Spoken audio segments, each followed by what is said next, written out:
Hey guys, it's Crossroads here. Today I wanted to talk about S&P 500 inclusion. They'll announce inclusions and exclusions today, usually about an hour and a half or so after the close of the market. So look for that announcement. Now, last time I did a list and we had tier one and tier two candidates, and there were two that were included, and both were from my tier two list. So the tier one, the ones that I thought really had a good chance of getting in, they ended up not making it. The challenge this quarter is we never really know how many are going to be included or excluded. I'm going to assume maybe two are being removed, which adds room for two.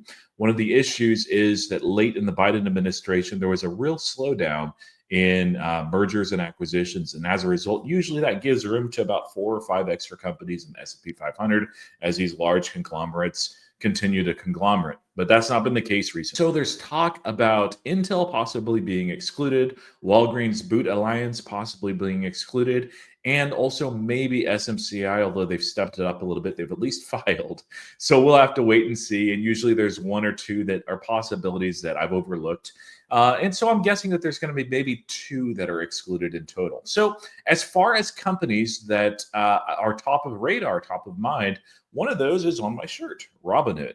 Robinhood may not get in this quarter, but I do see them as a tier one candidate for a couple of reasons. Now, they already meet it's just over $20 billion for market cap for the requirement and EPS profitability. They've met that for a while now.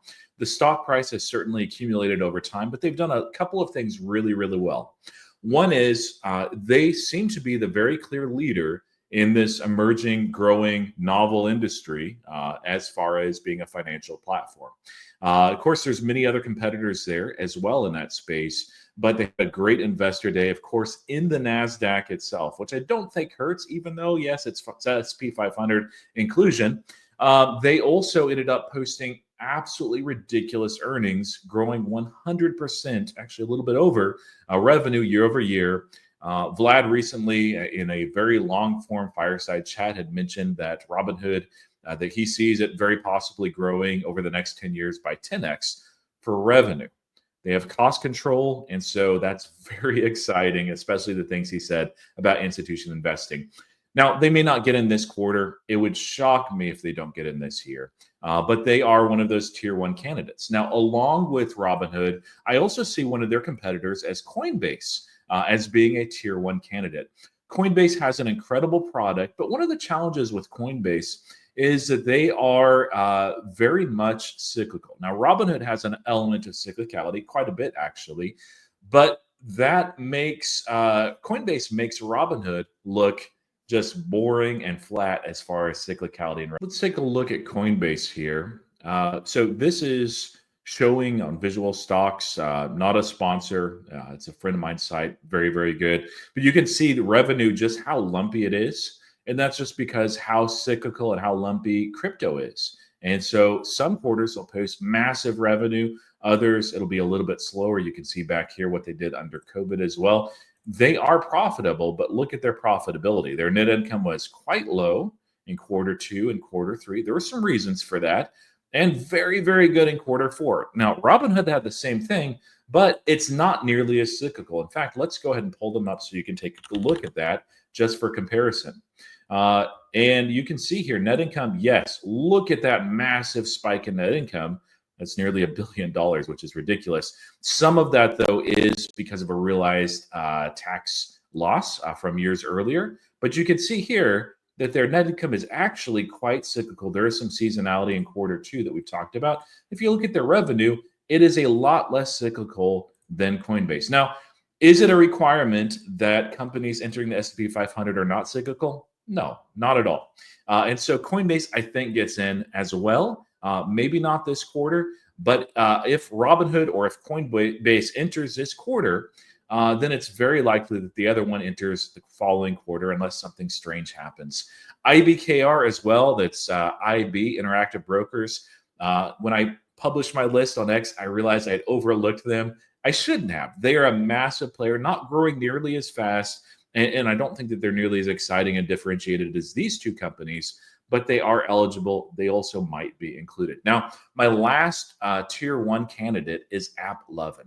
AppLovin, of course, if you've never heard of it, if you took that Robinhood game yesterday, where that was one of the last questions. Maybe you saw it for the first time, but it was one of the top gainers on the market for out of anything that wasn't a penny stock.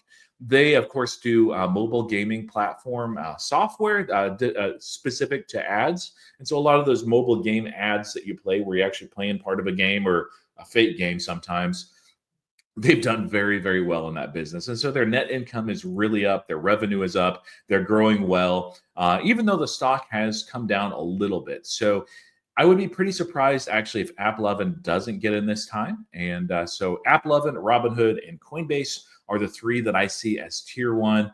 IBKR that I mentioned, I think is tier two for myself. Now, tier two candidates doesn't mean that they're not going to get in. In fact, last time, the two that I had in my tier two candidates ended up getting in. That was Workday and Apollo.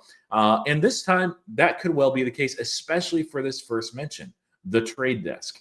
Now, if you're not familiar with these guys, they have a phenomenal advertising platform that a lot of mega businesses use. It's a very differentiated product, I think, with a better moat than AppLovin. I think it's more durable growth than AppLovin, but they posted a couple of slightly weaker quarters. Guidance is not quite as compelling. I think, though, that's not enough to keep them out. They've been eligible for a long time for the S&P 500. What I think might keep them out, and it's one of those issues that some of the other companies that I'll mention has as well, is that they're seen as the same segment as AppLovin. And so if there's only two spots, let's say, in the S&P 500, I would be surprised if both of those would be fintechs or if both would be advertising platforms.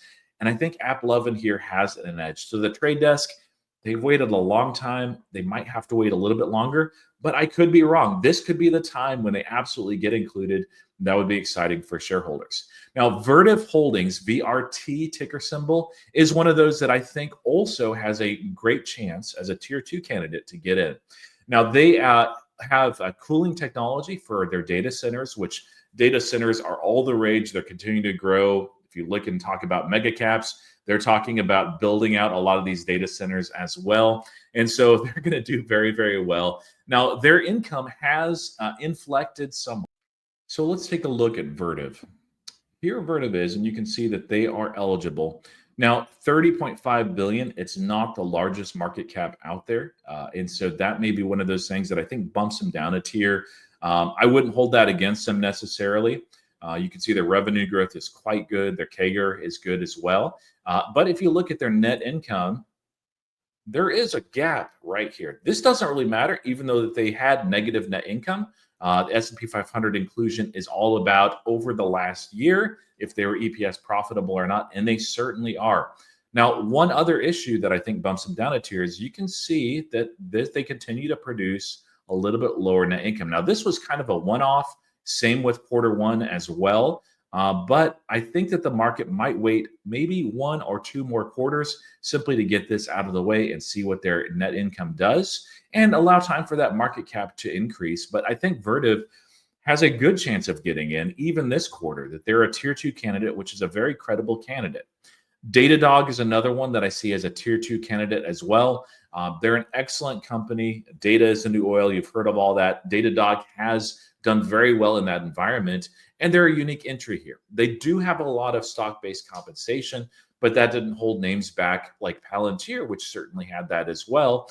Net dollar retention and net income have actually declined a little bit this year, but I don't really see any red flags. It's tough because there's so many credible companies right now that they may not get in. Now, another company that I hold, but it's a very small amount, it's like $65 or $70 worth, just because I have to hold it, is Block. Ticker symbol now XYZ, because they wanted to change the ticker, I guess. But Block probably does get in here this year, depending on how many entries there are. I would expect late this year. They're kind of a bit of a sleeper pick. I think the big challenge for Block, they've been eligible for a while. They're actually doing better than you might think as far as a stock ticker. I'm not bullish on that company at all, certainly. But they're a fine company that produces a lot of revenue. And even despite the massive lawsuits that will cost them a lot this year, that still doesn't stop them from being profitable. And in 2026, they'll be highly profitable based on projections.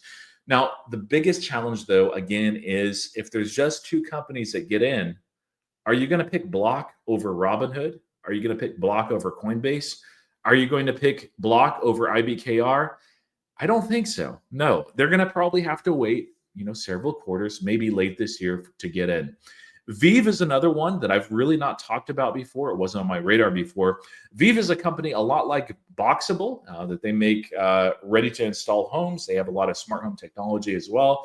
They're growing, a little bit slower. It's 13% year over year revenue growth, but you have to keep in mind real estate market is terrible right now. So that is actually impressive growth considering that they're in a bear market for that industry. So, and of course, their profits are growing at 31% year over year. Market cap hits right there perfectly as well. And so it wouldn't shock me if this gets in here in the next few quarters. It's a little bit different of a play. Now, one other tier two candidate that I think could get in is DoorDash. One of those things about DoorDash that I think is very compelling is you can see the size of the market cap right here, $72.6 billion. It's one of the larger companies that's eligible for the S&P 500 inclusion that's not in there. This was one of those things that went in Dell's favor, which I predicted Dell a couple of quarters ago, simply because it was the largest excluded from the S&P 500. And of course, we're doing quite well. Now, as far as net income, you can see right here, this is a little bit of a problem. DoorDash, yes, posted 2 quarters of net income. And if you tally up the numbers, they are technically eligible, but this right here doesn't look great. And I think that the market and the people in the S&P 500, especially given the amount of slots that are there, they may want to wait a quarter or two on DoorDash to actually enter.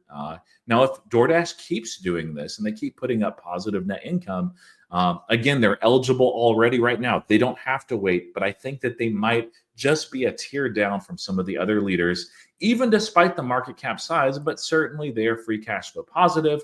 They're operating well. They're an interesting and different name. I think it fits in right along Uber. Probably not as good, honestly, but don't be surprised if they actually get included at some point this year.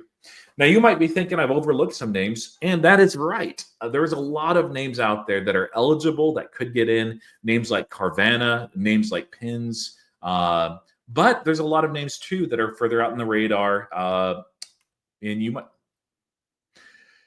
you might be thinking that I overlooked a stock that I should be looking at, and you're probably right. So put that in the comments. That's actually really helpful for me when I make these lists each quarter because I often do overlook a couple of names. Like IBKR was not my initial write-up on X. One of those names that you might be thinking about as well is Master Strategy. That one is not eligible. They're not EPS profitable, so cross that off your list. Now, you may be wondering about SoFi.